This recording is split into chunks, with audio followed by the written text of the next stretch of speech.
প্রিয় ছাত্রছাত্রীরা, আজকে আমি তোমাদেরকে এই ভিডিওর মাধ্যমে ক্লাস 9-এর ভূগোলের যে প্রশ্ন দেওয়া হয়েছে 2024 সালের রায়মাটির প্রশ্নবিচিত্রাতে প্রথম পর্যায়ক্রমিক মূল্যায়ন অর্থাৎ ফার্স্ট সামেটিভের যে প্রশ্ন দেওয়া হয়েছে স্কুল নম্বর 5 পেজ নম্বর 457, সেখানে যে সমস্ত প্রশ্ন আছে এমসিকিউ এসিকিউ থেকে শুরু করে রচনাধর্মী প্রশ্ন অবধি প্রত্যেকটা প্রশ্ন উত্তর আমরা আলোচনা করবো এই পেজের।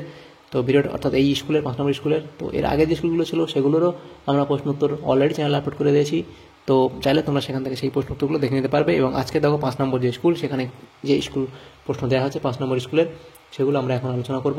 তো তোমরা অবশ্যই চ্যানেলে সাবস্ক্রাইব করে রাখবে আমাদের পরবর্তী স্কুলের প্রশ্ন উত্তরগুলো পাওয়ার জন্য। দেখো, চাকদাহা রামলাল একাডেমি আমাদের যে 5 নম্বর স্কুল, সেটা হলো এখানে 7টা এমসিকিউ টাইপ প্রশ্ন আছে। প্রথম প্রশ্ন একের দাগের কী বলা আছে, বিকল্পগুলি থেকে সঠিক উত্তরটি নির্বাচন করে লেখো। একের দাগে একের প্রশ্ন, জিপিএস ব্যবস্থায় সঠিক অবস্থান চিহ্নিত করার জন্য সর্বনিম্ন উপগ্রহের সংখ্যা প্রয়োজন। এটা হবে 24টি, অপশান ডি। নেক্সট প্রশ্ন, পৃথিবী 24 ঘন্টায় সূর্যের সাপেক্ষে কৌণিক দূরত্ব অতিক্রম করে। এটা হবে অপশান ডি, 360 ডিগ্রি। নেক্সট প্রশ্ন, পৃথিবীতে ঋতু পরিবর্তন হওয়ার প্রধান কারণ। পৃথিবীতে ঋতু পরিবর্তন হওয়ার প্রধান কারণ হলো পরিক্রমণ গতি। নেক্সট প্রশ্ন, পৃথিবীর পরিধি প্রথম নির্ণয় করেন। পৃথিবীর পরিধি প্রথম নির্ণয় করেন এরাটোস্থেনিস, অপশান এ। নেক্সট প্রশ্ন, তরল সোনা বলা হয় খনিজ তেলকে। পরের প্রশ্ন, ভারতের বৃহত্তম পারমাণবিক শক্তি উৎপাদন কেন্দ্র। ভারতের বৃহত্তম পারমাণবিক শক্তি উৎপাদন কেন্দ্র হলো কুদানকুলাম। তো এটা স্পেলিং তো আমার মনে হচ্ছে এটা কুরানকুলাম ঠিকঠাক উচ্চারণ মনে হতো, তো যেটা আছে এটাই হবে তোমাদের অপশান এ সঠিক উত্তর। তামিলনাড়ু, এটা তামিলনাড়ুতে অবস্থিত। সংস্কৃতি সম্পদের কার্যকারিতাকে কি করে, বৃদ্ধি করে। অপশান বি হবে তোমাদের সঠিক উত্তর, বৃদ্ধি করে। নেক্সট প্রশ্ন, 2 এর দাগে শূন্যস্থান পূরণ করো। 2 এর দাগের 1, বিজ্ঞানী ড্যাশ প্রথম জিওট কথাটি ব্যবহার করেন। এটা হবে জোহান বেন্ডিক লিস্টিং। তো এখানে সেটা লিখে দিই আমরা, জোহান, স্পেলিংটাও বেশ শক্ত, জোহান বেন্ডিক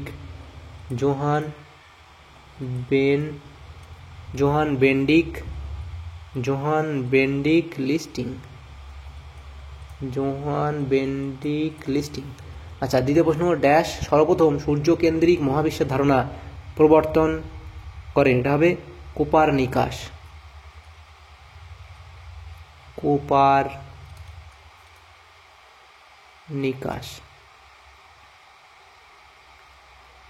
3 দাগের প্রশ্ন, ডিজিপিএস এর পুরো অর্থটি হলো দ্য ডিফারেন্সিয়াল। এখানে লিখছি শূন্যস্থানটা, দ্য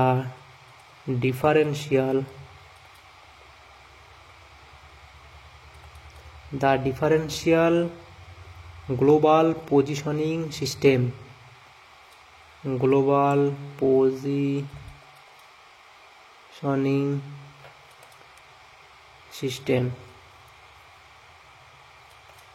নেক্সট প্রশ্ন, পৃথিবীর ড্যাশ গতির ফলে দিনরাত্রির হ্রাস বৃদ্ধি ঘটে। পৃথিবীর পরিক্রমণ গতির ফলে দিনরাত্রির হ্রাস বৃদ্ধি ঘটে। নেক্সট প্রশ্ন ছিল, ড্যাশ ঋতুতে সূর্যকে আমরা ছোট দেখি। এটা হবে কি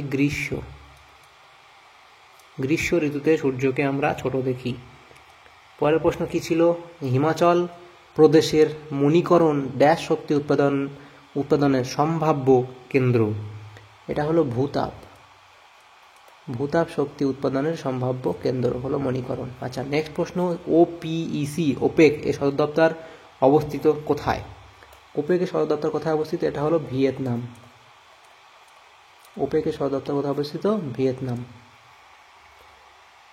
আচ্ছা, নেক্সট প্রশ্ন, পারমাণবিক শক্তির কাঁচামাল হলো ইউরেনিয়াম।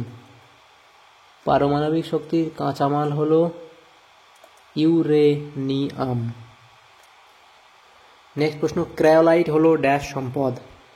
ক্রায়োলাইট হলো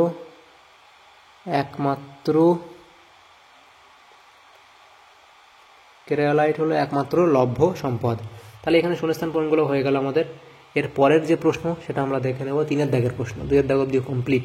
3 এর দাগের প্রশ্নে বলা আছে, নিচের প্রশ্নগুলি অতি সংক্ষিপ্ত উত্তর দাও। প্রথম প্রশ্ন, পৃথিবীর ব্যাস কোন অঞ্চলে সর্বাধিক এবং কোন স্থানে বস্তুর ওজন সর্বাধিক হয়? নিরক্ষীয় অঞ্চল সর্বাধিক হয় পৃথিবীর ব্যাস, এবং মেরু অঞ্চলে বস্তুর ওজন সর্বাধিক হয়। দ্বিতীয় প্রশ্ন ছিল, অধিবর্ষ কাকে বলে? ইংরেজি ক্যালেন্ডার অনুযায়ী যে সমস্ত বছরের ফেব্রুয়ারি মাসে 28 দিনের সঙ্গে একদিন যোগ করে সমগ্র বছরটি 366 দিন গণনা করা হয় তাকে অধিবর্ষ বা লিপ ইয়ার বলে। পরের প্রশ্ন, এটা আকরিক লোহার প্রকারভেদগুলি লেখো। বিশুদ্ধ লোহার পরিমাণ ও উৎকৃষ্টতা অনুসারে আকরিক লোহাকে প্রধান 4টি ভাগে ভাগ করা যায়, যথা ম্যাগনেটাইট, হেমাটাইট, লিমোনাইট এবং সিডারাইট। পরে প্রশ্ন, রবিমার কাকে বলে? তো এটা লিখবে সৃষ্টি সময়কাল রবিমার কাকে বলে, এত অবধি লিখলে হবে। বাকি তোমরা এই পয়েন্টটাও লিখে দিতে পারো। 4 দাগের প্রশ্নে বলা আছে নিচের প্রশ্নগুলি সংক্ষিপ্ত উত্তর দাও। যে কোনো 3টি প্রশ্ন উত্তর করতে বলা আছে। প্রথম প্রশ্ন, পৃথিবীর অভিগত গোলাকৃতি সাপেক্ষে যে কোনো 3টি প্রমাণ লেখো। পৃথিবীর গোলকাকার আকৃতি সম্পর্কিত প্রমাণ, গোলাকার ছায়া, দূরবীক্ষণ যন্ত্র, সূর্যোদয় ও সূর্যাস্ত। এই 3টে পয়েন্ট তোমরা এখানে লিখে দেবে, তাহলেই হয়ে যাবে। পরের প্রশ্ন ছিল কর্কট ক্রান্তি ও মকর সংক্রান্তির মধ্যে পার্থক্য। তো এটা লেখা আছে। বিষয় তারিখ, সূর্যরশ্মির পতন, পৃথিবীর অবস্থান, দিন রাত্রির দৈর্ঘ্য, ঋতুর তারতম্য, নামকরণ, এগুলোর ভিত্তিতে তোমরা পার্থক্য লিখে দেবে। তো দেখো আমাদের এখানে 3 দাগের যে প্রশ্ন, সেখানে কি বলা আছে? 3 দাগের প্রশ্ন, জিপিএস এর ব্যবহারগুলি লেখো। জিপিএস এর ব্যবহার পয়েন্ট করে লিখবে। সঠিক অবস্থান নির্ণয়। জিপিএস এর মাধ্যমে ভূপৃষ্ঠের যে কোনো স্থানে অক্ষাংশ, দ্রাঘিমা, উচ্চতা সহজেই পরিমাপ করা যায়। যানবাহন সংক্রান্ত তথ্য, প্রতিরক্ষামূলক কাজ এবং ম্যাপ প্রস্তুতিতে, জরিপ কার্যে এবং আবহাওয়া সংক্রান্ত তথ্য প্রদান করা যায় এটার মাধ্যমে। 7 নম্বর তোমরা লিখবে জ্যামিতিক অবস্থান, সঠিক জ্যামিতিক অবস্থান নির্ণয় এবং দুর্গত এলাকার পরিদর্শন করা যায়। পরের প্রশ্ন ছিল 4 দাগের প্রশ্ন, পুনর্ভাব ও অপুনর্ভাব সম্পদের মধ্যে পার্থক্য লেখো। দেখো বিষয় সংজ্ঞা লিখবে। পুনর্ভাব সম্পদ কাকে বলে, অপুনর্ভাব সম্পদ কাকে বলে, তার পরিমাণ, গচ্ছিত বা অপুনর্ভাব সম্পদের পরিমাণ নির্দিষ্ট এবং অবাধ বা পুনর্ভাব সম্পদের পরিমাণ নির্দিষ্ট নয়। ক্ষয়িষ্ণুতা, আহরণ, পুনর্নবীকরণযোগ্য, এগুলোর মধ্যে তোমার পার্থক্য লিখে দেবে এখান থেকে। 5 দাগের প্রশ্নে কি বলা আছে? যে কোনো একটি প্রশ্নের উত্তর দাও। প্রথম প্রশ্ন, চিত্রসহ পৃথিবীর ঋতুচক্রের সংক্ষিপ্ত বর্ণনা দাও। বসন্ত, গ্রীষ্ম, শরৎ ও শীত এই 4টি ঋতু পৃথিবীতে পর্যায়ক্রমে ও চক্রাকারে আবর্তিত হচ্ছে, একে ঋতুচক্র বলে। বসন্তকাল তারিখ লিখবে, সেগুলো ডিটেলস দেবে। সময়কাল, এই গ্রীষ্মকাল কীভাবে হয় সেটা লিখবে এবং শরৎকাল লিখবে। এই যে আঁকাগুলো, ছবিগুলো আছে, তোমরা পারলে ছবিগুলো লিখে দেবে। এই ছবিটা পারলে লিখে দেবে। দুটো ছবি আমরা দিয়ে দিলাম। তারপর শীতকালের পয়েন্টটা এখানে লিখে দেবে, যে শীতকাল সেটা কবে থেকে কবে শুরু হয়, কীভাবে হয়, এই অবধি লিখে দেবে। দ্বিতীয় প্রশ্ন ছিল কি, জলবিদ্যুৎ উৎপাদনের 5টি অনুকূল ভৌগোলিক পরিবেশ সম্পর্কে, পরিবেশ সম্বন্ধে আলোচনা করো। অনুকূল পরিবেশ এভাবে লিখবে: বন্ধুর ভূপ্রকৃতি, বরফ গলা জলের সরবরাহ, নিয়মিত ও পর্যাপ্ত বৃষ্টিপাত, কঠিন ভূত্বক, সুস্থির ভূতাত্ত্বিক গঠন, পলি ও বরফমুক্ত জল, বনভূমির অবস্থান, নাতিশীতোষ্ণ জলবায়ু এবং এরপরে অনুকূল অর্থনৈতিক পরিবেশ, সেখানে উন্নত প্রযুক্তি, মূলধন, অন্যান্য শক্তির অভাব, চাহিদা, বহুমুখী বিরোধী পরিকল্পনা এবং অন্যান্য। এই পয়েন্টগুলো তোমরা লিখলে এই প্রশ্নের উত্তর হয়ে যাবে। তাহলে আমাদের যে 5 নম্বর যে স্কুল ছিল, সেখানে যে প্রশ্নগুলো ছিল ভূগোলের, সেই প্রশ্নগুলো আমরা আলোচনা করলাম ক্লাস 9-এর।